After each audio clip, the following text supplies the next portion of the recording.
বহুদিন আগের কথা, এক জঙ্গলে এক দুষ্ট খরগোশ বাস করত। তার নাম ছিল ঝপঝপ।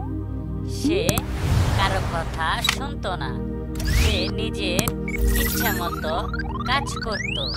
কাকো কোনো দাম দিত না, সবাইকে শুধু অবহেলা করত।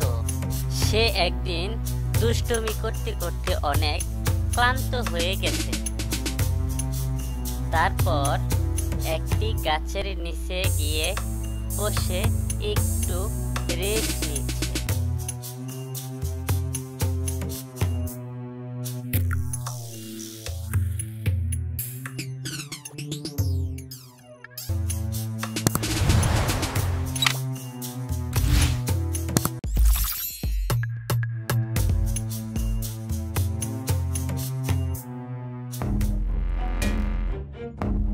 তারপর হঠাৎ করে হাজির হয়ে গেল এক জাদুর পেঁচা।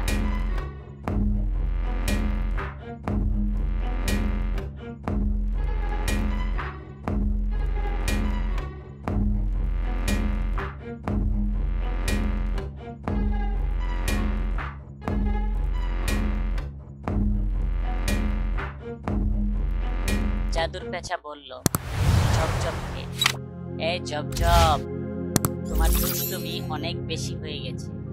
তুমি সবাইকে কষ্ট দিয়েছো, এবার তোমার শিক্ষা দেওয়ার পালা চলে এসেছে।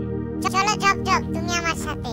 এই বলে ঝপঝপকে নিয়ে চলে গেল অজানা একটি জায়গায়, যে জায়গায় সবকিছু উল্টো। গাছের পাতাগুলো কালো, নদীর পানিগুলো লাল।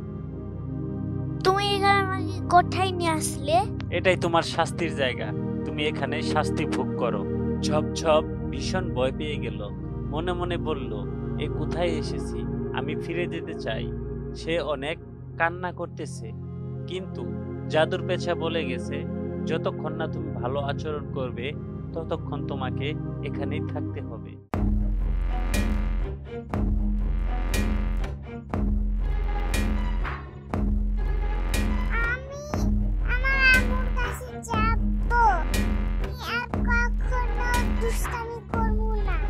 তারপর ঝপঝপ চারদিক তাকিয়ে দেখলো ছোট্ট কাঠবিড়ালি তার মাকে খুঁজছে, কিন্তু ঝপঝপের মতো সে মাকে কষ্ট দিয়ে হারিয়ে ফেলেছে। এক হরিণ তার বন্ধুকে হারিয়ে ফেলেছে। ঝপঝপ বুঝলো তার মতো দুষ্টামি করলে জীবন কত কঠিন হয়ে যায়। তারপর ঝপঝপ কাঁদতে লাগলো আর বলতে লাগলো, আমি আর দুষ্টামি করবো না, সবার কথা শুনবো, আমাকে বনে পাঠাই দাও। পেঁচা ঝপঝপকে তার নিজের বনে ফিরিয়ে দিল।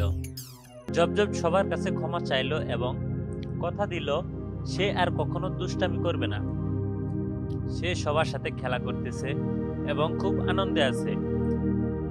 ঝপঝপ সবার সাথে খাবারও শেয়ার করে দিচ্ছিল। এইভাবে ঝপঝপ শিখলো ভালো ব্যবহার করলে জীবন কত সুন্দর হয়ে যায়।